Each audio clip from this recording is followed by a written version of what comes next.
Hello everyone and good evening, welcome to Think SSC. आप सभी का थिंक एसएससी की एप्लीकेशन पे बहुत बहुत स्वागत है। कैसे हैं आप सब लोग? मैं उम्मीद करती हूँ कि आप सब लोग बहुत अच्छे होंगे, अच्छे हो जाएंगे, नहीं अच्छे हैं ही। चलो फिर आ जाओ, मुझे कमेंट्स दिखा दीजिए एक बार स्क्रीन पे, फिर हम बच्चों के कुछ नाम ले ले, प्यारे प्यारे बच्चों को। और फर्स्ट ऑफ ऑल तो आपकी लास्ट 2 क्लास में हल्का फुल्का साउंड का इश्यू हुआ था। हालांकि परसों वाली क्लास तो मैंने रोक ही दी थी क्योंकि माइक बिल्कुल काम नहीं कर रहा था। मैंने बताया था ना कि मेरे घर का स्टूडियो खराब हो गया था, तो लेकिन अब मैं गुड़गांव आ चुकी हूँ, तो गुड़गांव वाला स्टूडियो एकदम प्रॉपर काम कर रहा है। अब अपनी क्लासेस में कोई प्रॉब्लम नहीं होने वाली है।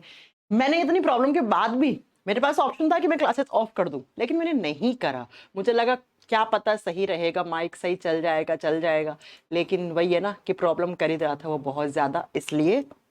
चलो भाई, गुड इवनिंग रोहित राजभार, उसके बाद है अंशु मिश्रा, कुलदीप जाटव, प्रिंस कुमार, सबको गुड इवनिंग, सबको गुड इवनिंग। ऑडियो वीडियो सब कुछ क्लियर है, किसी भी टाइप का कोई इश्यू नहीं होगा जहां तक मुझे लगता है, और अब होगा भी नहीं। वो बस एक स्टूडियो में बिल्कुल थोड़ी सी प्रॉब्लम आ रही थी। चलो भाई, फिर आज की क्लास स्टार्ट कर दी जाए। आज इस चैप्टर को फिनिश कर डालें अपन, और वैसे हो ही गया चैप्टर तो आपका फिनिश। ये तो कुछ एक्स्ट्रा पढ़ा रही हूँ कि भैया कोई क्वेश्चन ना छूट जाए, नहीं तो कह दोगे मैम ने ये वाला करवाया नहीं था, ये आ गया एग्जाम में। रिंकेश सागर, संतोष, नीलम वर्मा, आर्यन चौधरी, चंदन, ठीक है। चलो भाई आओ स्टार्ट करें अपनी आज की क्लास। देखो, हम पढ़ चुके थे, नर्वस सिस्टम पढ़ लिया था, और नर्वस सिस्टम में हम सबसे ज्यादा किसको पढ़ते हैं? सेंट्रल नर्वस सिस्टम, यानी कि केंद्रीय तंत्रिका तंत्र। और सेंट्रल नर्वस सिस्टम 2 ऑर्गन से मिलकर बना हुआ होता है, एक हमारा ह्यूमन ब्रेन और दूसरा स्पाइनल कोड। ब्रेन के बारे में सब पढ़ लिया था, ब्रेन के कितने पार्ट्स होते हैं, कितने सब पार्ट्स होते हैं, किसका क्या फंक्शन, एक्सेट्रा एक्सेट्रा सब पढ़ लिया था। उसके बाद हमने पढ़ा था स्पाइनल कोड, और उसके बाद मैंने बताया था कि जो नर्वस सिस्टम है उसको हम 3 कैटेगरी में डिवाइड करते हैं, सीएनएस, पीएनएस, एएनएस। पीएनएस में मैंने बताया था वायर्स यानी नर्व्स होती हैं, उनसे मिलकर बना हुआ होता है पीएनएस। अब कितने कितने जोड़ी नर्व्स होती हैं? टोटल 43 होती है। कितने टाइप्स की? 2 टाइप्स की। एक ऐसी नर्व्स जो हमारे ब्रेन से निकलती है, उनको क्रैनियल नर्व कहते हैं। एक ऐसी नर्व्स जो हमारी स्पाइनल कोड से निकलती हैं, उनको हम स्पाइनल नर्व्स कहते हैं। उसके बाद मैंने बताया था ऑटोनोमस नर्वस सिस्टम, जो इनवॉलेंटरी रिएक्शंस को कंट्रोल करता है। उसमें मेन जो आता है वो मेडुला ऑब्लिंगेटा, और 2 नंबर पे जो आता है उसको हम क्या बोलते हैं? उसको हम हाइपोथैलेमस कह देते हैं। ये यहां तक की बात हमने लास्ट क्लास तक पढ़ ली थी। अब जरा बात करते हैं किसके बारे में बच्चा? अब बात करते हैं हम, मैंने लास्ट क्लास में बताया था कि जो नर्वस सिस्टम है उसकी सेल क्या कहलाती है? उसकी सेल न्यूरॉन कहलाती है। न्यूरॉन को हम हिंदी में तंत्रिका कोशिका भी कहते हैं। देखो, नर्वस सिस्टम सिस्टम किससे बनता है? ऑर्गन से। बहुत ध्यान से सुनना मेरी बातों को, अच्छे से समझना। नर्वस सिस्टम यानी तंत्रिका तंत्र, सिस्टम किससे बनता है? ऑर्गन से, यानी ब्रेन, स्पाइनल कोड, ये सब आते हैं। अब ऑर्गन किससे बनते हैं? यानी कि हमारी बॉडी की सबसे छोटी स्ट्रक्चर क्या कहलाती है? सेल कहलाती है, कोशिका कहलाती है। यानी कि न्यूरॉन भी क्या है? एक सेल है, एक कोशिका है। लेकिन ये कहां की सेल है? ये बच्चा नर्वस सिस्टम की सेल है। ये किसकी? नर्वस सिस्टम की। कंप्लीट जो हमारा नर्वस सिस्टम है, जो हमारा तंत्रिका तंत्र है, वो सबसे छोटी स्ट्रक्चर किससे मिलकर बना हुआ है? सेल से मिलकर बना हुआ है। यानी कि या तो मैं कह दूं कि ब्रेन किससे मिलकर बना हुआ है? सेल, कौन सी सेल? न्यूरॉन। या मैं कह दूं कंप्लीट नर्वस सिस्टम किससे मिलकर बना हुआ है? सेल से। कौन सी सेल? न्यूरॉन।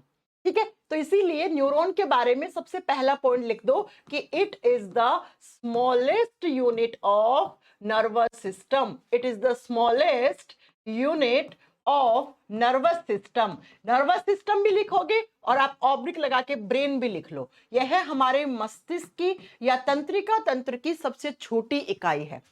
तंत्रिका तंत्र, या आपसे पूछ ले ब्रेन की सबसे छोटी इकाई तंत्रिका तंत्र या ब्रेन यानी कि दिमाग की सबसे छोटी इकाई है।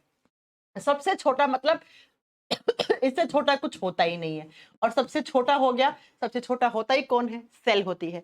तो सेल यानी कि न्यूरॉन। तो ब्रेन की सेल्स का क्या नाम हो गया? तंत्रिका कोशिका या न्यूरॉन कोशिका। नर्वस सिस्टम की सेल का नाम क्या हो गया? तंत्रिका कोशिका या न्यूरॉन सेल। तो हमारा ब्रेन जिन छोटी छोटी सेल से सबसे छोटी जो स्ट्रक्चर है, फंक्शनल यूनिट है, उससे मिलकर बना हुआ है, उसको हम न्यूरॉन कहते हैं। जैसे आंख में भी सेल्स होंगी, नाक में भी सेल्स होंगी, लीवर में भी सेल्स होंगी, हार्ट में भी सेल्स होंगी, वैसे ब्रेन में भी सेल्स है। और ब्रेन की जो सेल्स होती है ना, ये होती है longest cell of human body. लिख लीजिए बच्चा, हमारे शरीर की सबसे लंबी कोशिका कौन सी होती है? जैसे आपने पढ़ा होगा आरबीसी सबसे छोटा होता है ना? कभी पढ़ा आपने कि ब्लड के अंदर आरबीसी सबसे छोटा होता है? ऐसे ही अब देखो, ब्रेन के अंदर एक ही टाइप की सेल्स है, तो इसमें बड़ा छोटा तो होगा नहीं। अब ब्लड के अंदर तो 3 टाइप की सेल्स होती हैं, आरबीसी भी होता है, डब्ल्यूबीसी भी होता है, प्लेटलेट्स भी होता है। तो डब्ल्यूबीसी सबसे बड़ा होता है, आरबीसी सबसे छोटा होता है। ऐसे ही अगर आपसे पूछ ले हमारे बॉडी की सबसे छोटी सेल कौन सी है, तो जो लड़कों के अंदर यानी कि जो मेल रिप्रोडक्टिव सिस्टम में स्पर्म्स बनते हैं, शुक्राणु बनते हैं, ये सबसे छोटी सेल होती है। ये हमारे शरीर की सबसे छोटी कोशिका मानी गई है। बड़ी बोले तो ओवम। ओवम का मतलब हो गया अंडाणु, जो आएगा नेक्स्ट चैप्टर में आएगा। ये सब अगला चैप्टर हम रिप्रोडक्टिव सिस्टम पढ़ेंगे ना, उसमें सब आएगा ये। ओवम, ओवम का मतलब होता है अंडाणु, ये सबसे बड़ा माना गया है। हालांकि अगर लंबा पूछ ले, यानी कि लंबाई में, लेंथ में लंबी कौन सी है, तब आपका आंसर क्या होगा? Neuron is the longest cell of human body. और न्यूरॉन्स ऐसे दिखते हैं, देखो लंबा है ना, दिख रहा है ना, लंबा है ना, कितना लंबा है। अब इतना लंबा तो होने से रहा है ना, ये तो फोटो है। तो याद रखिएगा, हमारी बॉडी की लॉन्गेस्ट सेल को हम न्यूरॉन यानी तंत्रिका कोशिका या न्यूरॉन कोशिका कहते हैं। और हमारा ब्रेन भी इसी से मिलकर बना हुआ होता है। अब जब बात करते हैं मैम, हमारे कंप्लीट नर्वस सिस्टम में कितने न्यूरॉन्स होते हैं? 100 बिलियन न्यूरॉन्स होते हैं। 100 बिलियन या 100 बिलियन से भी ज्यादा न्यूरॉन्स होते हैं।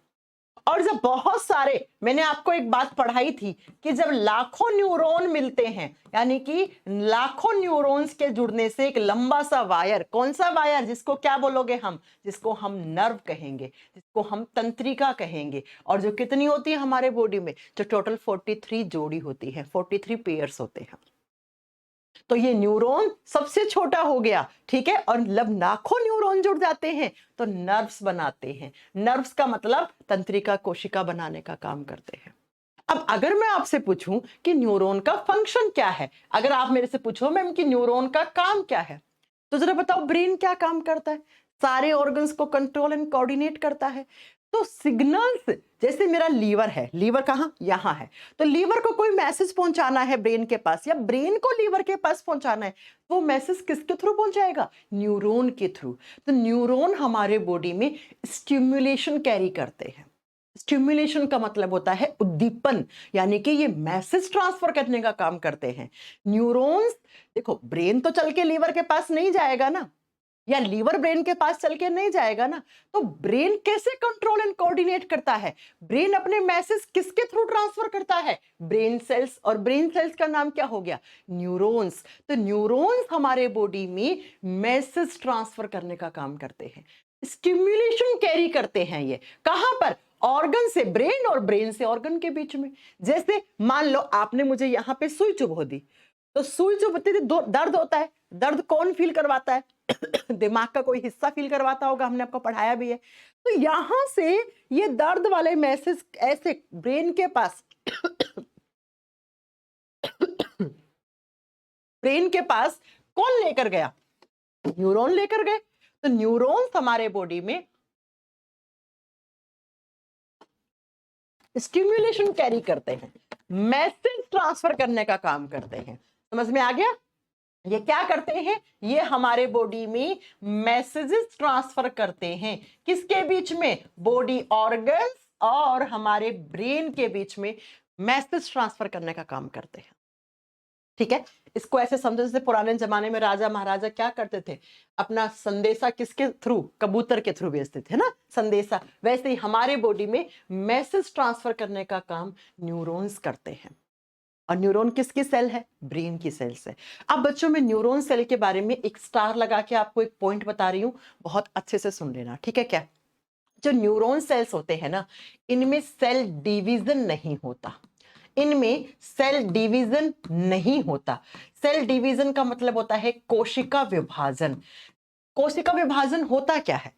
एक ऐसा प्रोसेस जिसमें एक सेल अपने आप को डिवाइड करती है, डिवाइड करके दो बना दी, फिर ये आगे डिवाइड होगी, ये आगे डिवाइड होगी, इससे दो, फिर इससे ऐसे ऐसे बहुत सारी सेल्स बनती रहती हैं। हमारे बॉडी में एक दिन में हजारों लाखों सेल्स मरती हैं और हजारों लाखों सेल्स ही वापस बनती हैं। लेकिन अब बनती किसके थ्रू है? सेल डिवीजन, कोशिका विभाजन की प्रक्रिया के द्वारा बनती है। लेकिन बच्चों, जो न्यूरॉन सेल्स है ना, ये एक बार बन गई तो एक बार बन गई। क्यों? क्योंकि इनके अंदर सेल डिवीजन की पावर सबसे कम होती है। यानी कि मैम आप ये कहना चाह रही हैं, एक बार न्यूरॉन्स खराब हो गए तो हमेशा के लिए खराब हो गए। क्यों? क्योंकि न्यूरॉन्स के अंदर मिनिमम रीजनरेशन पावर होती है, यानी कि ये रीजनरेट नहीं हो पाते हैं, इनके अंदर रीजनरेशन पावर नहीं होती है बच्चा। वापस बनने की क्षमता बहुत ही कम होती है, ना के बराबर। हल्का फुल्का कोई पॉइंट में 0.205% रीजनरेट हो गया तो हो गया। लेकिन आप सोचो, आप ना ब्लड, किसी को आपने देखा होगा, बहुत सारे लोग ब्लड डोनेट करते हैं, वो बोलते हैं आज मैं 2 यूनिट खून के दे के आया, उसमें वापस बन जाता है 1 डेढ़ महीने में सारा खून, क्योंकि ब्लड की सेल्स में रीजनरेशन की पावर है। आप किसी को अपना लीवर दे दो 20% 30%, आपका लीवर वापस बन जाएगा। समझ रहे हो? क्योंकि इन ऑर्गन्स के अंदर रीजनरेट होने की पावर होती है। ये अपनी सेल्स के अंदर डिवीजन करके फिर से वापस वो चीज बना लेते हैं। लेकिन बच्चों, न्यूरॉन्स के अंदर सबसे कम पुनः निर्माण की क्षमता होती है। क्यों? क्योंकि न्यूरॉन्स के अंदर सेल डिवीजन नहीं होता, कोशिका विभाजन नहीं होता। इसलिए अगर एक बार न्यूरॉन खराब हो गए तो वो परमानेंटली ही खराब हो गए। बात समझ में आ गई मेरी बात? तो न्यूरॉन सेल के अंदर अगर आपसे एग्जाम में पूछ ली, ह्यूमन बॉडी की कौन सी सेल्स है जिनके अंदर सबसे कम पुनर्निर्माण की क्षमता पाई जाती है, मिनिमम रिजनरेशन पावर होती है, दैट इज न्यूरॉन। बात समझ में आ गई? अब बात करते हैं, ये तो बात होगी न्यूरॉन सबसे लंबी होती है, कितनी होती है, न्यूरॉन किसकी यूनिट होती है, ये सब बातें होगी। अब बात आती है स्ट्रक्चर ऑफ वन न्यूरॉन, या न्यूरॉन के पार्ट्स कौन कौन से हैं। न्यूरॉन पार्ट्स एग्जाम में यहां से क्वेश्चन आता है। तंत्रिका कोशिका के भाग या न्यूरॉन्स के कौन कौन से पार्ट होते हैं, उनका नाम क्या होता है, उनके फंक्शन क्या होते हैं। जैसे आपको 5 क्वेश्चन बताती हूं तो यहां से सबसे ज्यादा रिपीटेड होते हैं। एग्जाम में क्वेश्चन आता है, व्हाट इज डेंड्राइट। ये कंप्लीट न्यूरॉन है, न्यूरॉन ऐसा दिखता है। अगर आपने किसी की ब्रेन की एक सेल को निकाल के कहां पर, आप बताओगे कि अगर आपने ब्रेन की किसी सेल को निकाल के इलेक्ट्रॉन माइक्रोस्कोप के नीचे रखा तो ऐसा न्यूरॉन दिखेगा, एक न्यूरॉन ऐसा दिखेगा। अयान कह रहे हैं मैम आपसे रिक्वेस्ट है आप ह्यूमन बॉडी ऑर्गन्स को कंप्लीट करवा दो। तो वही तो चल रहा है, ब्रेन क्या ऑर्गन नहीं है? है? डाइजेस्टिव सिस्टम में हमने लीवर पढ़ा, पैनक्रियास पढ़ा, ये सब ऑर्गन नहीं है क्या? अरे उल्लू, अपन ऑर्गन से तो पढ़ रहे हैं। अगला अगला चैप्टर हम रिप्रोडक्टिव सिस्टम पढ़ाएंगे तो वहां पर भी तो ऑर्गन्स ही पढ़ाएंगे। ये ऑर्गन्स ही चल रहे हैं, ऑर्गन्स के जुड़ने से ही सिस्टम बनते हैं। सिस्टम का मतलब ही क्या होता है? To study about human body organs. ठीक है, चलो। तो अब क्या क्या क्वेश्चन, एक क्वेश्चन डेंड्राइट से बनता है, एक स्वोन सेल से बनता है क्वेश्चन, एक माइलिन शीथ से बनता है, एक एक्सोन टर्मिनल से, और एक यहां पर जो न्यूरॉन के सबसे अच्छा क्वेश्चन मिलता है वो बनता है साइनेप्स गैप के बारे में। साइनेप्स गैप अगर आपने कभी प्रीवियस ईयर निकाले हैं या लगाए हैं, देखे हैं, तो ये क्वेश्चन आपने बहुत बार रिपीटेड क्वेश्चन देखा होगा। What is synapse gap, synapse क्षेत्र क्या होता है, तो ये सब हम पढ़ लेंगे। तो न्यूरॉन की स्ट्रक्चर कुछ ऐसी होती है, कुछ दिखने में ऐसा होता है न्यूरॉन। अब इसके ये जो जितने सारे नाम है ना, ये सारे नाम हमें पढ़ने हैं, ये सारे नाम हमें पढ़ने हैं। तो लिखिए जरा, न्यूरॉन के पार्ट्स यानी तंत्रिका कोशिका के भाग। अब न्यूरॉन जो कंप्लीट न्यूरॉन होता है ना, ये 2 पार्ट्स में बंटा हुआ होता है। बहुत ध्यान से आप देखना, न्यूरॉन एक सेल है, और आपने पढ़ा है सेल में माइटोकॉन्ड्रिया होता है, सेल में न्यूक्लियस होता है, नहीं पढ़ा है तो आप पढ़ोगे आगे चल के, है ना। तो न्यूरॉन भी तो एक सेल है ना। तो न्यूरॉन को हम 2 पार्ट्स में डिवाइड कर देते हैं। एक न्यूरॉन का हेड वाला पार्ट यानी कि ऊपरी भाग, सिर वाला भाग, और एक न्यूरॉन में इस तरीके से पूंछ लगी हुई होती है। ये न्यूरॉन का हो गया ऊपर वाला हेड वाला पार्ट, और एक ऐसे पूंछ सी लटकी हुई होती है तो उसको हम टेल वाला पार्ट बोलते हैं, उसको हम पूंछ भाग कहते हैं कि ये पूंछ है। और न्यूरॉन का जो हेड वाला पार्ट होता है ना, उसे सेल बॉडी कहा जाता है। यानी कि ये कोशिका कहलाती है। ये जो न्यूरॉन का हेड वाला पार्ट है ना, ये वाला देखो बच्चा, ये वाला, ये न्यूरॉन सेल है। ये सेल वाला, ये सेल की तरह काम करेगा। जैसे आपके बॉडी में बाकी सेल काम करती है, वैसे ये सेल की तरह काम करता है। फिर ये जो पूंछ सी लटकी हुई है ना, ये जिसको हम एक सिलेंड्रिकल ट्यूब कहते हैं, ट्यूब जैसी, इसको एक्सोन कहा जाता है।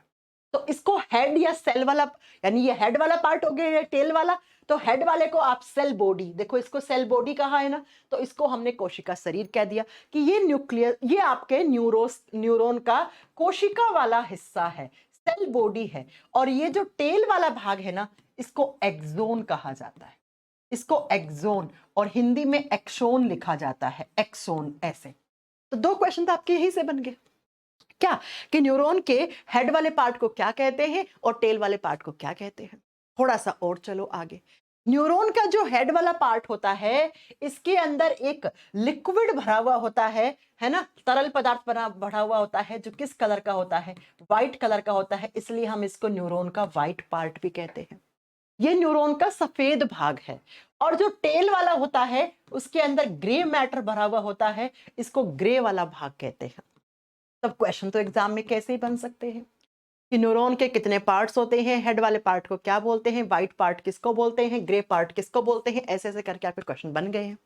ठीक है, तो जरा देखते हैं पहले हेड वाले पार्ट में क्या होता है और टेल वाले पार्ट में क्या होता है। हेड वाला पार्ट किस किस चीजों से मिलकर बना हुआ होता है, टेल वाले में क्या क्या होता है, कैसे मैम। जैसे आप देखो हेड वाले में, देखो यहां दे रखा है ना, डेंड्राइट है, ये हो गया ना हेड, सिर इसका ये है, तो सिर में देखो न्यूक्लियस है, डेंड्राइट है। फिर ये इसकी पूंछ है, तो पूंछ वाले भाग को एक्सोन तो बोल दिया, लेकिन एक्सोन में देखो Schwann cells, myelin sheath, node of Ranvier, axon terminal, ये सब पढ़ने हैं हमें। तो एक नंबर पे डाल के लिखो, पार्ट्स ऑफ न्यूरॉन में तंत्रिका कोशिका का हिस्सा, हेड वाले में जो पार्ट होता है उसको आप क्या बोलते हो, उसको सेल बॉडी, या इसी का एक नाम और भी होता है, इसको साइटोन भाग भी कहा जाता है, साइटोन। तो ये भी क्वेश्चन बन गया कि न्यूरॉन के सिर वाले भाग को या सेल वाले भाग को क्या नाम दिया गया है, उसको साइटोन भी कहते हैं हम, साइटोन। और बच्चा, ये जो साइटोन होता है ना, ये न्यूरॉन का सेल की तरह काम करता है, कोशिका की तरह काम करता है। क्यों? क्योंकि इसी सेल के अंदर, इसी हिस्से में, न्यूरॉन के इसी हिस्से में न्यूक्लियस पाया जाता है। लिख दो, न्यूक्लियस इज प्रेजेंट, इसी हिस्से में न्यूक्लियस पाया जाता है। आपसे एग्जाम में पूछ ले, क्या न्यूरॉन के अंदर केंद्रक पाया जाता है, आपको बताना है यस, इस तरीके से न्यूक्लियस पाया जाता है। अब आपने पढ़ा होगा सेल के अंदर माइटोकॉन्ड्रिया होता है, गोल्गी बॉडी होता है, एंडोप्लाज्मिक रेटिकुलम होता है, सेल मेम्ब्रेन होती है। तो न्यूरॉन का ये वाला जो पार्ट है ना, सेल वाला, इसमें क्या क्या पाया जाता है वो जरा लिख लो। इस हिस्से को साइटोन कहते हैं, साइटोन, व्हाइट पार्ट, हेड पार्ट, कोई भी नाम से आप जान सकते हो। इसके अंदर क्या क्या होता है, इसमें केंद्रक होता है, इसमें न्यूक्लियर मेम्ब्रेन होती है, यानी कि जो न्यूक्लियस है उसके चारों तरफ मेम्ब्रेन लगी हुई होती है, और जिसको बोलते हैं केंद्रक झिल्ली। तो आपसे एग्जाम में पूछ ले, क्या न्यूक्लियस, जो किसका न्यूक्लियस, न्यूरॉन के न्यूक्लियस होता है, आप कहोगे यस। फिर न्यूक्लियस के चारों तरफ एक मेम्ब्रेन होती है क्या, आप कहोगे यस, बिल्कुल होती है। इसी हिस्से में होता है माइटोकॉन्ड्रिया, ये सारे पाए जाते हैं, लिख लेना ये सब कुछ। Mitochondria is also present, neuron के सेल वाले पार्ट में, साइटोन वाले पार्ट में माइटोकॉन्ड्रिया भी पाया जाता है। नेक्स्ट लिख लो, यहाँ पे गोल्गी बॉडीज भी होते हैं, यहाँ पे गोल्गी बॉडीज, ये सब आपको ना सेल वाले चैप्टर में पढ़ने को मिलेंगे, इनके काम क्या होते हैं। Golgi bodies is present, Hindi में लिखना, गोल्जी काय भी पाए जाते हैं, इसी हिस्से में गोल्जी काय भी पाए जाते हैं। नेक्स्ट लिख लो, एंडोप्लाज्मिक रेटिक्यूलम, शॉर्ट में लिख दो ER, आगे सब समझ में आएगा। जब हम रिप्रोडक्टरी सिस्टम के बाद सेल वाला चैप्टर पढ़ेंगे ना, सब समझ में आएगा। लिख दो, ER is also present, endoplasmic reticulum भी पाया जाता है। हिंदी में भी एक बार ऐसे ही लिख के छोड़ दो, ER भी पाया जाता है। ये सब यहाँ का हिस्सा नहीं है, ये आपके सेल वाले चैप्टर में, साइटोलॉजी वाले चैप्टर में सब कुछ पढ़ने को मिलेगा आपको।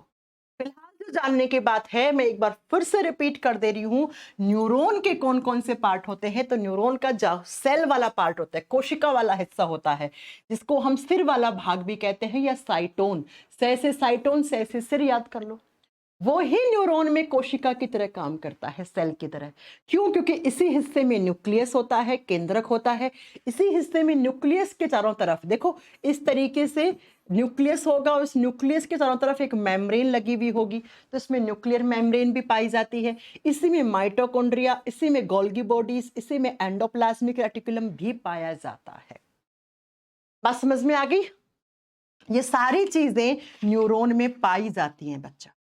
अब जो नेक्स्ट यहां पर अगली बात जाननी है, वो ये जाननी है क्या, कि न्यूरॉन के इसी सेल वाले पार्ट में इस तरीके से चांद जैसी स्ट्रक्चर देखो ऐसा बना हुआ होता है, ऐसा।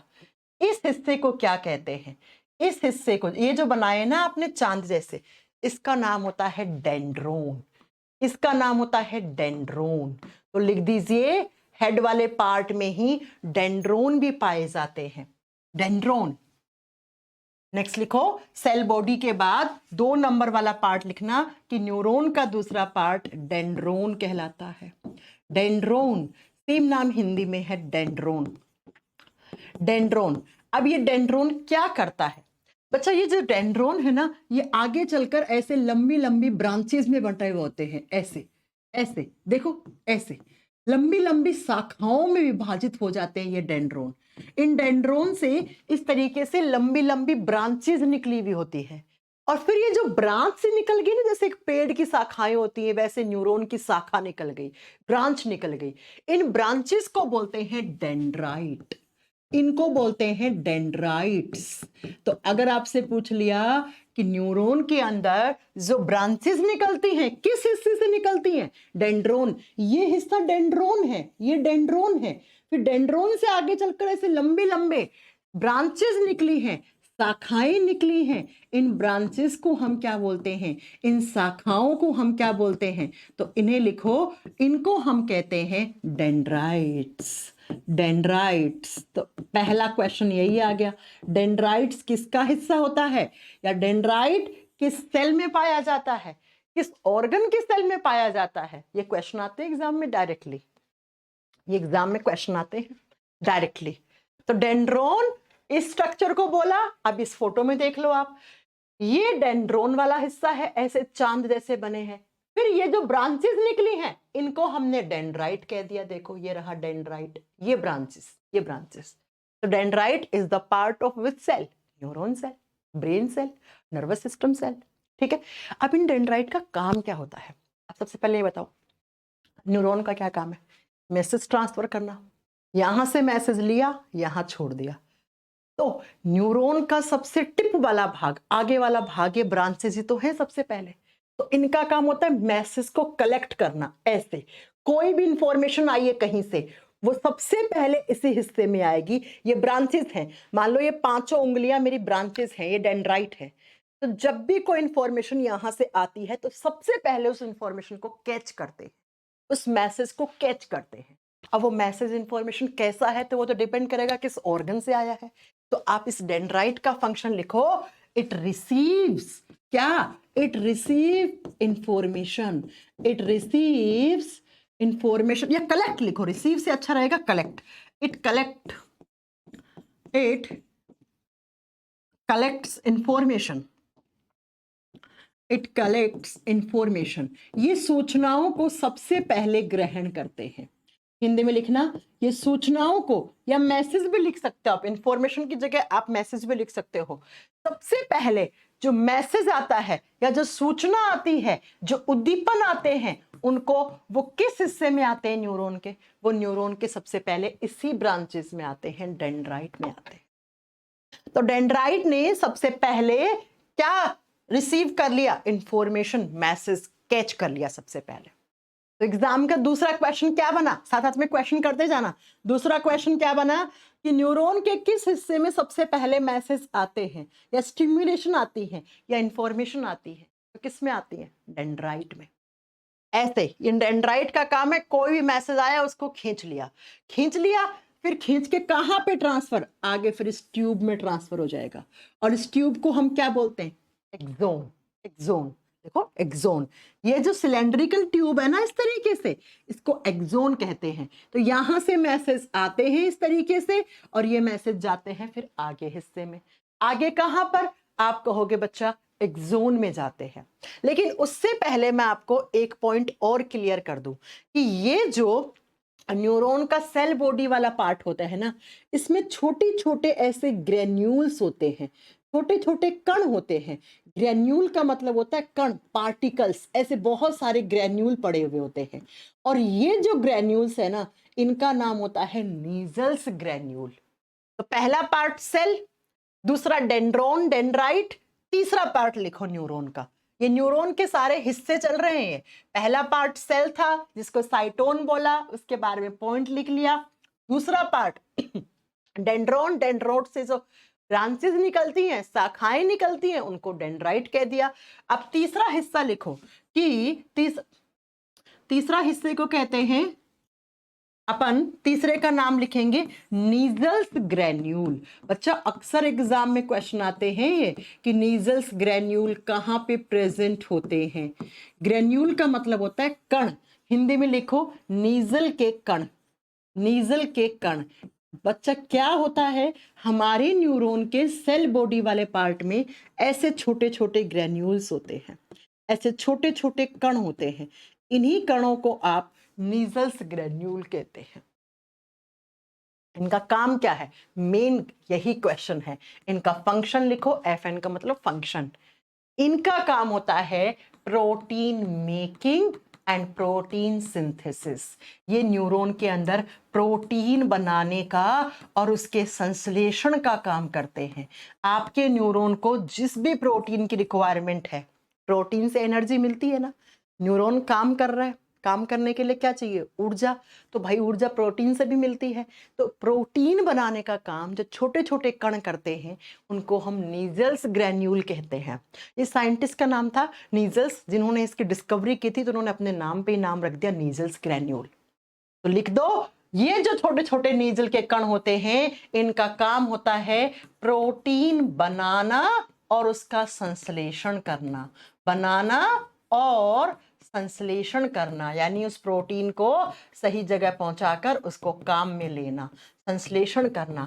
एग्जाम का क्वेश्चन आएगा, न्यूरॉन के उस हिस्से का नाम बताओ जो protein making and protein synthesis का काम करता है। आप क्या लिखोगे, नीजल्स ग्रेन्यूल। और फिर उसी प्रोटीन से क्या मिलती है, उस प्रोटीन से एनर्जी भी मिलती है। एक काम प्रोटीन का काम एनर्जी देना भी होता है, हम आपको पढ़ा चुके हैं। जी हाँ, बिल्कुल प्रोटीन से एनर्जी मिलती है। तो जरा बताओ, अगर न्यूरॉन के पास ये कण है और प्रोटीन बन गया, तो उस प्रोटीन से क्या मिल जाएगी, न्यूरॉन को एनर्जी भी मिल जाएगी। और उसी एनर्जी से आपका न्यूरॉन काम करेगा। बिना काम करने के लिए क्या चाहिए होती है, एनर्जी चाहिए होती है। तो ये एनर्जी कहाँ से आएगी, ये एनर्जी इन प्रोटीन जो बना है उससे आ जाएगी। 3 पार्ट हो गए।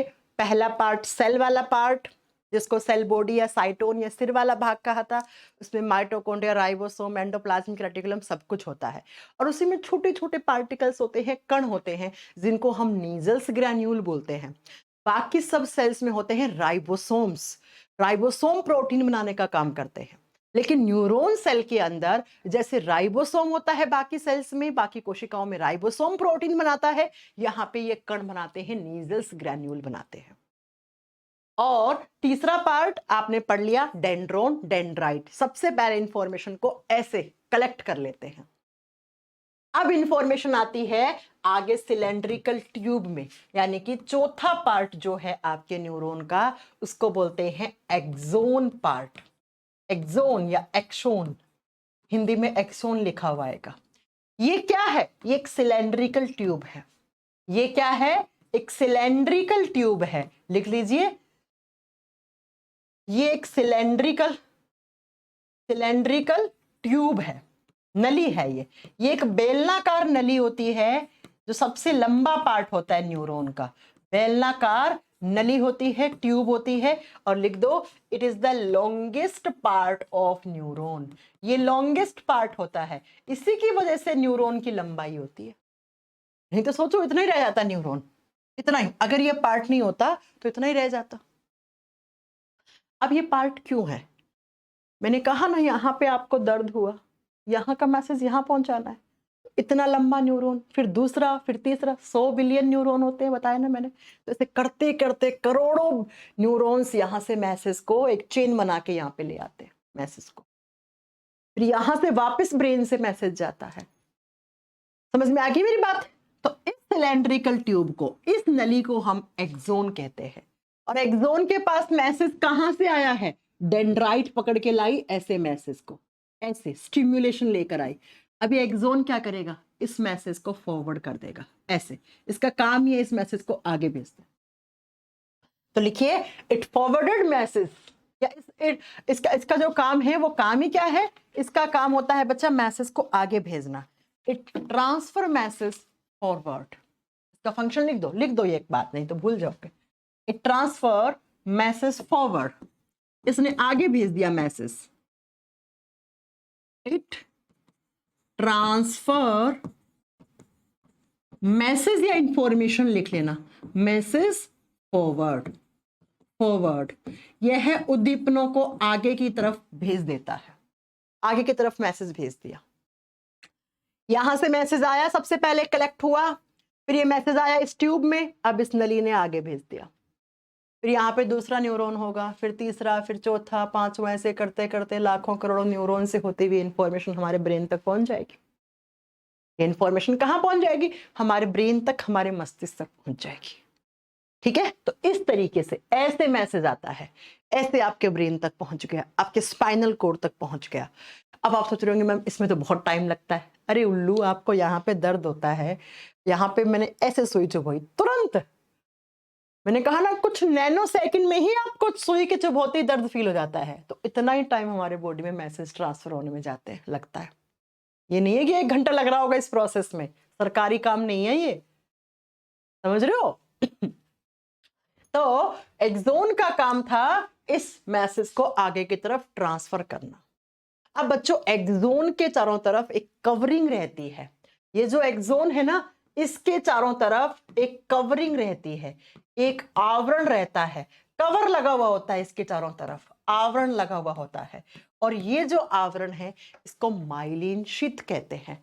देखो, जैसे ये रहा माइलिन शीथ, ये जो सिलेंड्रिकल ट्यूब है ना, इसमें इस तरीके से कवरिंग लगी है ऐसे। ये देखो बच्चा, ये ऐसे कवर लगा है, इसी कवर को माइलिन शीथ कहते हैं। और ये क्या करता है? ये एक्सोन को प्रोटेक्शन देता है। जैसे मोबाइल के ऊपर आप क्या लगा के रखते हो? कवर लगा के रखते हो, जिससे क्या ना हो, मोबाइल गिरे तो स्क्रैच ना आए। ऐसे ही ये कवर लगा हुआ होता है, इस कवर का काम होता है एक्सोन को प्रोटेक्शन देना। तो लिख दो जरा कि जो कवरिंग होती है उसको माइलिन शीथ कहते हैं, माइलिन शीथ। और एग्जाम में क्वेश्चन आता है कि एक्सोन, या तो पूछेगा माइलिन शीथ आपने कहां पढ़ी है, यानी किस सेल का हिस्सा है। तो माइलिन शीथ या माइलिन शीथ किस सेल का हिस्सा है? एक्सोन सेल का, सॉरी न्यूरॉन सेल का। न्यूरॉन के किस हिस्से में है? इसमें नहीं है, कहीं आप इसको पढ़ लो कि यहां कहीं थोड़ी ना प्रोटेक्शन हो रहा है। इस ट्यूब को प्रोटेक्शन देती है। कौन सी शीथ या कौन सी सीट? आप बताओगे माइलिन शीथ। ये एग्जाम के क्वेश्चन है, डायरेक्टली एग्जाम में ऐसे ही क्वेश्चन आते हैं, याद रखिएगा, सिर्फ ऐसे ही क्वेश्चन आते हैं। माइलिन शीथ कवरिंग देने का काम करता है। और ये जो माइलिन शीथ होती है ना, ये किसकी बनी हुई होती है? इसमें एक टाइप की सेल्स होती हैं जिनको हम स्वोन सेल्स कहते हैं। स्वोन साइंटिस्ट के नाम से दिया हुआ है, तो ये भी लिख लो कि माइलिन शीथ के अंदर ये किसकी बनी हुई होती है? ये स्वोन सेल्स की बनी हुई होती है, स्वोन सेल्स की बनी हुई होती है। हिंदी में लिख दो स्वोन। स्वोन अगेन एक साइंटिस्ट का नाम है जिन्होंने डिस्कवरी की इस सेल की। ये किसकी? ये स्वोन कोशिकाओं की बनी हुई होती। तो एग्जाम में क्वेश्चन आ जाए स्वोन सेल्स कहां पे पढ़ी हैं आपने? ये सारे नाम आप किसमें पढ़ रहे हो? देखो, axon, dendron, dendrite, cell body, cyton, myelin sheath, Schwann cells, ये सब आप न्यूरॉन में पढ़ रहे हो, तो आंसर न्यूरॉन ही होगा। इंद्र भानु आनंद किस बात का थैंक्स बोल रहे हैं बच्चा? तो स्वॉन सेल से बना हुआ जो कवरिंग होता है, जो आवरण होता है, किसके चारों तरफ, एक्सोन यानी सिलेंड्रिकल ट्यूब के चारों तरफ जो एक माइलिन शीथ लगी हुई होती है, जो प्रोटेक्शन देने का काम करती है, उसके अंदर जो सेल्स होती हैं उनको हम स्वॉन सेल्स कहते हैं। तो 4 पार्ट हो गए। अब 5वां लिखो। 5वां पार्ट, न्यूरॉन का 5वां पार्ट नोड ऑफ रनवियर कहलाता है। ये सब साइंटिस्ट लोगों ने दिए हैं, अपने नाम पे रख दिए, लोग हमें याद रखें। देखो 5वां क्या होता है, ये हमने पढ़ लिया। डेंड्राइट क्या होता है, इसमें न्यूक्लियस होता है, सेल बॉडी होता है, पढ़ लिया हमने। इस ट्यूब को एक्सोन बोलते हैं, पढ़ लिया हमने। इस ट्यूब के ऊपर कवरिंग लगी हुई होती है, वो माइलिन शीथ कहलाती है। माइलिन शीथ के अंदर कौन सी सेल्स होती हैं, स्वॉन सेल्स होती हैं। अब ये जो नली है ना, ऐसे इस नली में बीच बीच में गैप है, आप देखो गैप है ना, गैप है ना, गैप है ना, ऐसे गांठ जैसा। गांठ को इंग्लिश में क्या कहते हैं, नोड। देखो कैसे होती है ये नली, ऐसे और फिर ऐसे छोटा सा एक गैप, फिर ऐसे छोटा सा एक गैप, फिर ऐसे, फिर एक छोटा सा ऐसे गैप। इस गैप को, ये गैप ऐसा ना गांठ बंधी हुई है, ये लंबी सी डोरी है, बीच में आपने गांठ बांध दी। इस गांठ को नोड ऑफ रनवियर कहते हैं। रनवियर साइंटिस्ट का नाम है, उन्होंने अपने नाम पर इसका नाम नोड ऑफ रनवियर रख दिया। तो नेक्स्ट लिखो नोड ऑफ रनवियर, नोड ऑफ रनवियर। ये एग्जाम में क्वेश्चन आता है, पीसीएस आरएस का एग्जाम का क्वेश्चन है। हिंदी में कोई अलग नाम नहीं होगा, बस कभी कभी गांठ बोल देते हैं इसको, एक्सोन टर्मिनल की गांठ, ऐसा कुछ लिख देते हैं, ठीक है। तो ये कहां पे है, किसका हिस्सा है, न्यूरॉन का हिस्सा। किस पार्ट को बोलते हैं, तो लिख लो एक्सोन, यानी सिलेंड्रिकल ट्यूब जो होता है, एक्सोन के बीच में जो गैप होता है, एक्सोन के बीच में जो गैप है, जो खाली जगह पड़ी है, गांठ जैसी दिखती है, उस गैप को हम नोड ऑफ रनवियर कहते हैं। इसका काम होता है इलेक्ट्रिक इंपल्स जनरेट करना। ये क्या करता है, ये इलेक्ट्रिक इंपल्स जनरेट करता है न्यूरॉन के अंदर, इलेक्ट्रिक इंपल्स जनरेट करने का काम करता है। आपने पढ़ा होगा ये सेंटेंस कभी ना कभी फिजिक्स में, इलेक्ट्रिक इंपल्स जनरेट करता है, जिसकी हेल्प से कुछ नैनो सेकंड में ही हमारे ब्रेन तक मैसेज पहुंच जाते हैं, हमारे ब्रेन तक मैसेज पहुंच जाते। बात समझ में आ गई। तो नोड ऑफ रनवियर भी इस सिलेंड्रिकल ट्यूब का हिस्सा है। एक्सोन के अंदर ही ये कवरिंग पढ़ते हो, एक्सोन के अंदर ही स्वॉन सेल्स पढ़ते हो, एक्सोन के अंदर ही नोड ऑफ रनवियर पढ़ते हो। और अब लास्ट में जाके जहां पे न्यूरॉन खत्म, न्यूरॉन का एक्सोन वाला पार्ट खत्म होता है, इसको आप एक्सोन टर्मिनल कहते हो। जैसे टर्मिनल 1 2 3 है ना, वैसे एक्सोन या ये ट्यूब यहां आके खत्म हो गई तो इस हिस्से को एक्सोन टर्मिनल कहते हैं। तो लिख दो axon terminal is the last part of neuron. First part कौन सा था, डेंड्राइट। एक बार फिर से पढ़ेंगे हम ये सारे, आपको आज ही क्लास में याद करवा दूंगी, बाद में नहीं खोलना आपको ये बुक में। लास्ट लिख लो axon terminal, axon terminal. Hindi में इसको क्या ही अलग लिखेंगे, एक्सोन टर्मिनल ही लिखेंगे। तो लिखो it is the last part of neuron, यह न्यूरॉन कोशिका का अंतिम भाग है, लास्ट पार्ट ऑफ न्यूरॉन, यानी कि न्यूरॉन कोशिका का अंतिम भाग एक्सोन टर्मिनल कहलाता है। फर्स्ट पार्ट कौन सा हुआ था, डेंड्राइट, जहां से इंफॉर्मेशन आई, यहां से इंफॉर्मेशन, यहां से मैसेज आया, फिर इस ट्यूब में गया, ट्यूब में इसने इलेक्ट्रिक इंपल्स जनरेट किया, जिसके थ्रू इतने स्पीड में मैसेज भाग गया। भागा कहां, लास्ट वाले हिस्से में, टर्मिनल वाले हिस्से, जिसको एक्सोन टर्मिनल कहते हैं। अब बच्चों इस एक्सोन टर्मिनल के बाद ये एक न्यूरॉन है, ये न्यूरॉन का लास्ट वाला पार्ट है, फिर यहां से दूसरा न्यूरॉन शुरू हो जाएगा ऐसे, ठीक है। तो एक न्यूरॉन खत्म हुआ, दूसरा न्यूरॉन शुरू हो गया, तो इस बीच में इस गैप को हम साइनेप्स गैप या साइनेप्स क्षेत्र कहते हैं। लिख दो बच्चा 7वां भाग, इस डायग्राम में नहीं दे रखा है, सिनेप्स गैप, इंग्लिश में सिनेप्स गैप बोलेंगे और हिंदी में सिनेप्स क्षेत्र कहते हैं, इसको सिनेप्स क्षेत्र कहते हैं। अब क्या होता है सिनेप्स क्षेत्र, लिख लो नहीं तो भूल जाओ। एक न्यूरॉन का लास्ट पार्ट, एक न्यूरॉन का अंतिम भाग लास्ट पार्ट, और दूसरे न्यूरॉन का स्टार्टिंग वाला पार्ट, जो दूसरा न्यूरॉन जहां से आके जुड़ेगा, जो दूसरा न्यूरॉन है उसका स्टार्टिंग वाला पार्ट, स्टार्टिंग का मतलब डेंड्रोन वाला पार्ट, उसके बीच में एक गैप रहता है। लास्ट पार्ट, पहले न्यूरॉन का लास्ट पार्ट और दूसरे न्यूरॉन का स्टार्टिंग वाला पार्ट, उसके बीच में एक गैप रहता है। उस गैप को ही आप साइनेप्स गैप कहते हो। भाई न्यूरॉन तो 100 बिलियन न्यूरॉन है ना, तो ये न्यूरॉन यहाँ खत्म हुआ, फिर यहाँ से एक दूसरा न्यूरॉन, फिर तीसरा, फिर चौथा, ऐसे न्यूरॉन शुरू हो जाएंगे। तो इसका अंतिम भाग, जो दूसरा न्यूरॉन आएगा उसका शुरुआती वाला भाग, बीच में एक गैप जिसको साइनेप्स गैप, सिनेप्स क्षेत्र कहते हैं। और ये सबसे ज्यादा रिपीटेड क्वेश्चन है एग्जाम का, ये सबसे ज्यादा रिपीटेड क्वेश्चन है। बस इतने ही तो पार्ट थे, यही तो आपको याद करने थे न्यूरॉन के।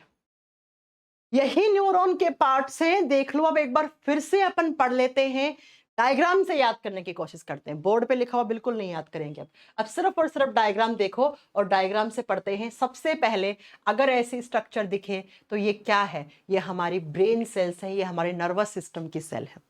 इसका नाम क्या है, इसको न्यूरॉन या तंत्रिका कोशिका कहते हैं। सिर्फ डायग्राम से याद करने की कोशिश करना। कितने होते हैं, 100 बिलियन से भी ज्यादा। काम क्या है, मैसेजेस ट्रांसफर करना। कहां पर, ब्रेन और ऑर्गन्स के बीच में। कैसे मैसेज, कोई भी मैसेज किसी ऑर्गन ने ब्रेन को भेजा है या ब्रेन ने ऑर्गन को भेजा है, किसके थ्रू, अपनी सेल्स के थ्रू, न्यूरॉन्स के थ्रू स्टिमुलेशन, इंफॉर्मेशन या मैसेज कैरी होते हैं। अब ये जो न्यूरॉन है इसके दो हिस्से होते हैं। इस हिस्से को हम इसका हेड वाला पार्ट और इसको हम पूंछ वाला भाग कहते हैं। हेड वाले पार्ट को साइटोन कहते हैं, ये सेल की तरह काम करता है। इसमें माइटोकॉन्ड्रिया, इसमें प्रोटीन बनाने के लिए नीजल्स ग्रैन्यूल होते हैं, जिन प्रोटीन से एनर्जी भी मिलती है इस न्यूरॉन को। इसमें गोल्जी काय, इसमें एंडोप्लाज्मिक रेटिकुलम, इसमें न्यूक्लियस, न्यूक्लियर मेम्ब्रेन, सब कुछ पाया जाता है। और इसमें जो लंबी लंबी शाखाएं होती हैं, उन शाखाओं को आप इस तरीके से, जो लंबे लंबे पार्ट्स होते हैं, इसको हम डेंड्राइट कहते हैं। तो न्यूरॉन की ब्रांचेस क्या कहलाती हैं, डेंड्राइट। न्यूरॉन के कौन से हिस्से में सबसे पहले इंफॉर्मेशन कलेक्ट होती है, डेंड्राइट में। डेंड्राइट ने मैसेज जो आया उसको कहां पे ट्रांसफर कर दिया, एक सिलेंड्रिकल ट्यूब में, जिसको एक्सोन कहते हैं। इस ट्यूब को हम क्या बोलेंगे, इसको हम एक्सोन बोलेंगे, ठीक है। और एक्सोन क्या करता है, मैसेज को फॉरवर्ड करता है, ऐसे आगे भेज देगा। इससे कहां, दूसरे न्यूरॉन के पास, दूसरे से तीसरे, चौथे, पांचवें, छठे, ऐसे करते करते जहां पे पहुंचना है मैसेज वहां पहुंच जाता है, ठीक है। अब बच्चा, इस एक्सोन ट्यूब को कवर देने का, इसके चारों तरफ एक कवरिंग लगी हुई होती है, उस कवरिंग को माइलिन शीथ बोलते हैं। तो एग्जाम में आ जाए, माइलिन शीथ किस सेल के अंदर होता है। माइलिन शीथ में कौन सी सेल्स होती हैं, स्वॉन सेल्स होती हैं, स्वॉन सेल्स होती है। और जो एक्सोन है उसके बीच बीच में जो गांठे से बनी हुई है, जो नोड बनी हुई है, उनको क्या बोलते हैं, उनको नोड ऑफ रनवियर कहते हैं। रनवियर की गांठें जो क्या करती है, इलेक्ट्रिक इंपल्स जनरेट करती हैं, जिसके कारण मैसेज कुछ नैनो सेकंड में ही हमारे बॉडी में ट्रांसफर हो जाते हैं। फिर एक्सोन का आखिरी हिस्सा एक्सोन टर्मिनल कहलाता है। और जहां पर एक न्यूरॉन खत्म हुआ और जहां से दूसरा न्यूरॉन स्टार्ट होता है, तो बीच में जो क्षेत्र होता है उसको सिनेप्स क्षेत्र, जो बीच में गैप होता है उसको साइनेप्स गैप कहा जाता है। ये लो न्यूरॉन की स्ट्रक्चर, कभी भूलोगी ही नहीं आप, कभी भूलोगी ही नहीं आप। और लंबी तो दिखने में पता लग रहा है, सबसे लंबी सेल्स होती है। अब बताओ भूलोगे क्या, अब भूलोगे तो कोई इलाज भी नहीं है, फिर कोई इलाज नहीं है। और इसी के साथ आपका ये चैप्टर फिनिश होता है। अब इस चैप्टर में ना एक चीज मैं आपको बताना भूल गई थी, एक नहीं 2 क्वेश्चन भूली नहीं, मैंने छोड़ रखा था। 2 क्वेश्चन, न्यूरॉन कंप्लीट हो गया बच्चों। ये आपका ब्रेन है, ऐसे मैं इधर मुंह करके खड़ी हूं तो मेरा दिमाग ऐसा, ये ऐसे स्ट्रक्चर है। अब जो क्वेश्चन बनेगा ना, इसमें ध्यान से सुनना। क्या क्वेश्चन, इस ब्रेन के अंदर जो फ्लूइड होता है ना, उस फ्लूइड को क्या कहते हैं। ब्रेन की मेम्ब्रेन मैंने पढ़ाई थी, लेकिन हमारे ब्रेन के अंदर एक फ्लूइड भी भरा हुआ होता है, एक तरल पदार्थ भरा हुआ होता है, जिसको सेरेब्रो फ्लूइड कहते हैं। सेरेब्रो फ्लूइड लिख लेना। ब्रेन के अंदर जो फ्लूइड होता है उसको सेरेब्रो फ्लूइड कहा जाता है। और ये फ्लूइड क्या करता है, ये हमारे ब्रेन को, सेरेब्रोस्पाइनल फ्लूइड भी कभी कभी इसको बोलते हैं, क्योंकि स्पाइनल कॉर्ड में भी यही होता है, इसलिए इसका नाम कभी कभी सेरेब्रोस्पाइनल फ्लूइड भी होता। तो भी आप सही कर लेना उसको, क्योंकि बात तो वही है ना, बात तो सेम ही है ना। ठीक है, क्या काम करता है ये? आप तो सेरेब्रो फ्लूइड या सेरेब्रोस्पाइनल फ्लूइड भी कहते हैं इसको, क्योंकि स्पाइनल कॉर्ड में भी यही होता है, सेरेब्रो स्पाइनल फ्लूइड। इसका काम क्या होता है? इसका काम होता है एक्सटर्नल टेम्परेचर को कम करना। कैसे? मैं आपके, ये खोपड़ी है, ये आपका क्रैनियम है, इसके अंदर ये फ्लूइड भरा हुआ है, मेम्ब्रेन निकलेगी, मेम्ब्रेन के अंदर फ्लूइड, फिर आपका दिमाग निकलेगा। अब आपने लेबर को देखा होगा, वो लोग क्या करते हैं, सर पे 40 किलो का वजन रख के पहले फ्लोर से दूसरे फ्लोर पे ईंट लेके जाते हैं, गुम्बे लेके जाते हैं, है ना, देखा होगा ना, बहुत ज्यादा मेहनत करते हैं वो।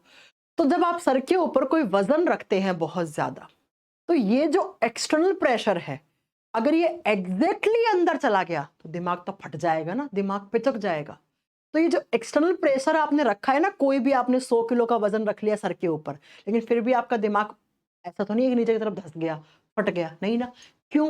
क्योंकि ये जो फ्लूइड है ना, सेरेब्रोस्पाइनल फ्लूइड, ये बाहरी प्रेशर को, बाहरी दबाव को कम करने का काम करता है। ये आपके ब्रेन को प्रेशर फील नहीं होने देता है।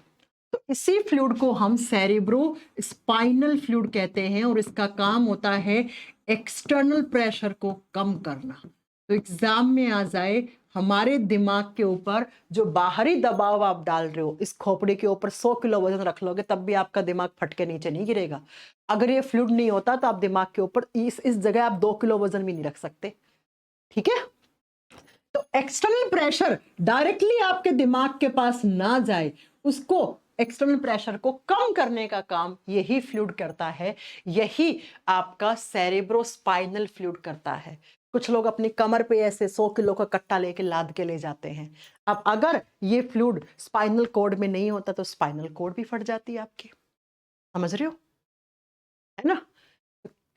इसीलिए अगर आपसे पूछ ले हमारे ब्रेन में कौन सा फ्लूइड होता है, सेरेब्रोस्पाइनल तरल पदार्थ, क्या काम करता है? एक्सटर्नल प्रेशर को कम करने का काम करता है, बाह्य दबाव को कम करता है, ताकि आपकी स्पाइनल कॉर्ड और आपका ब्रेन सेफ रहे, उस पर बाहरी एक्सटर्नल प्रेशर का कोई भी प्रभाव ना पड़े। पहला क्वेश्चन। दूसरा क्वेश्चन आता है कि ये ब्रेन का हेड वाला पार्ट हो गया, ये ब्रेन की पूंछ है। अगेन देख लो, ये दिमाग की पूंछ है, लग रही है ना कि ये दिमाग का सिर वाला भाग, ये दिमाग की पूंछ।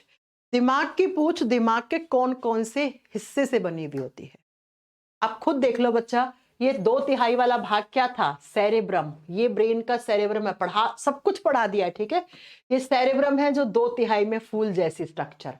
फिर बच्चा, फिर आपका आता है ये थैलेमस, थैलेमस हाइपोथैलेमस।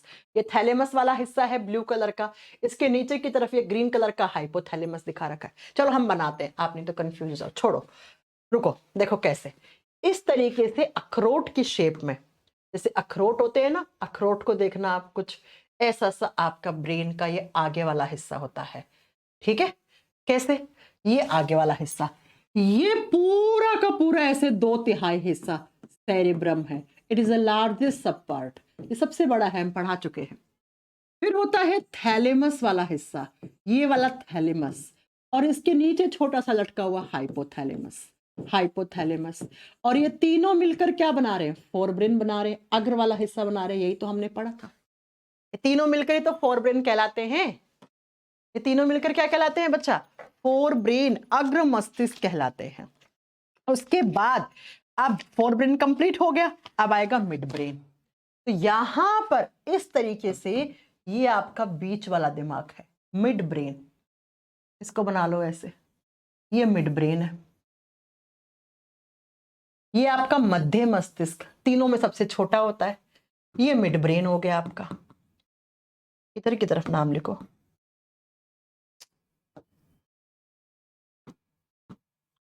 अरे चलो कोई नहीं, ये आपका मिड ब्रेन हो गया। मिड ब्रेन, मध्य मस्तिष्क, और अब शुरू हो जाता है पीछे वाला दिमाग, हिंड ब्रेन। हिंड ब्रेन का कौन सा हिस्सा? इस मिड ब्रेन से जस्ट नीचे की तरफ यहाँ पे पोन्स होता है ऐसे, ये पोन्स वेरोलाई, जो मैम पिंक कलर से बना रही है ना, इसको क्या बोलते हैं हम? इसको हम पोन्स वेरोलाई बोलते हैं। लिख दीजिए, ये आपका पोन्स है, ये क्या है आपका? पोन्स वेरोलाई। और फिर इसी के नीचे की तरफ, इसी के नीचे की तरफ इस तरीके से आपका एमो, एमो बोले तो मेडुला ऑब्लंगेटा, जिसका काम क्या होता है? उल्टी को कंट्रोल करना, खराटों को, छींक को, खांसी को, कोल्ड को, कफ को। ये कौन सा हो गया तीसरा? ये हो गया एमो, एमो बोले तो मेडुला ऑब्लंगेटा। और यहां पर पीपल के पेड़ के पत्ते की तरह ये आपका सबसे छोटा दिमाग, ज्यादा ही बड़ा बना दिया, थोड़ा छोटा कर दो मैम, ये आपका छोटा दिमाग। ये जो ब्लू कलर से मैम ने बनाया ना, ये कौन सा है? सेरेबेलम, ये छोटा दिमाग आपका, इसको बोलेंगे हम सेरेबेलम। ये लो आपका ब्रेन का डायग्राम, सेरेबेलम, जिसको अनुमस्तिष्क या छोटा दिमाग बोलते हैं। और फिर मेडुला ऑब्लंगेटा से नीचे की तरफ ऐसे आपका स्पाइनल कोड निकलता है, ये आपका स्पाइनल कोड। ये कौन है? ये स्पाइनल कोड है, स्पाइनल कोड, मेरुरज्जु, ये स्पाइनल कोड। अब जो क्वेश्चन आता है वो सुनो, क्वेश्चन आता है, ये ब्रेन का हेड वाला पार्ट हो गया, ये सिर वाला, ऐसा लग रहा है ना, ये किसी का सिर है, ये पूंछ है। ये ब्रेन स्टेम, ये वाला पार्ट, ये ब्रेन की पूंछ कहलाती है। और ब्रेन की पूंछ कौन से 3 ब्रेन के पार्ट से बनती है? यही एग्जाम का क्वेश्चन है। ब्रेन स्टेम यानी कि दिमाग की पूंछ। अब आप बता दो इसमें कौन कौन से 3 ब्रेन की पूंछ बनाने वाले ब्रेन के 3 हिस्से कौन कौन से? ये नहीं होगा, ये साइड में रह गया। 3 हिस्से कौन कौन से? मिड ब्रेन, पोन्स और मेडुला, ये तीनों मिलकर दिमाग की पूंछ बनाते हैं। और ये तीनों मिलकर दिमाग का सिर यानी हेड वाला पार्ट बनाते हैं। अब आपको समझ में आएगा, सेम चीज इस डायग्राम में थी, आप खुद देख लो। ये भाग आपको ऐसा लगेगा ये थैलेमस या हाइपोथैलेमस हो गया, ठीक है। अब ये मिड ब्रेन, ये रहा मिड ब्रेन, फिर पोन्स, फिर मेडुला, ठीक है। तो ये तीनों ही तो मिलकर क्या बना रहे हैं? ब्रेन की स्टेम, ब्रेन की पूंछ बना रहे हैं। और ये साइड में लटका पड़ा है यहां पर आपका ये छोटा दिमाग, ये कौन है? ये का आपका सेरेबेलम है, सेरेबेलम है। अब समझ में आ गया होगा आपको। तो 2 क्वेश्चन ये थे कि ब्रेन में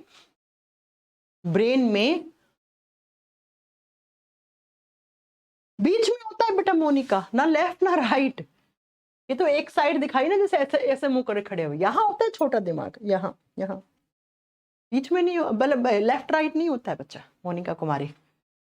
ओके, तो ब्रेन की पूंछ किस किस से मिलने से बनी? ब्रेन की पूंछ मिड ब्रेन यानी मध्य मस्तिष्क, पोन्स वेरोलाई और मेडुला ऑब्लंगेटा से ब्रेन की पूंछ बनी। छोटा दिमाग ऐसे साइड में रह गया, ये रहा छोटा दिमाग। और ये ब्रेन का सिर बना रहा है, सबसे बड़ा हिस्सा सेरेब्रम, सबसे छोटा सेरेबेलम।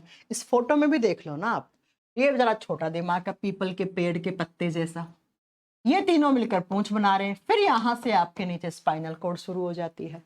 ये थैलेमस रहा, ये हाइपोथैलेमस रहा, ये सेरेब्रम रहा। समझ में आ गई मेरी बात? तो ये आपका दिमाग है ऐसा। और इसी के साथ कंप्लीट नर्वस सिस्टम आपका खत्म हो जाता है। यहाँ पे कोई क्वेश्चन नहीं रहेगा वनडे एग्जाम में। अब आप कहो एमबीबीएस में भी इतना आता है कि अरे नहीं भैया, एमबीबीएस के लिए अच्छा खासा पढ़ना पड़ता, अच्छा खासा पढ़ना पड़ता।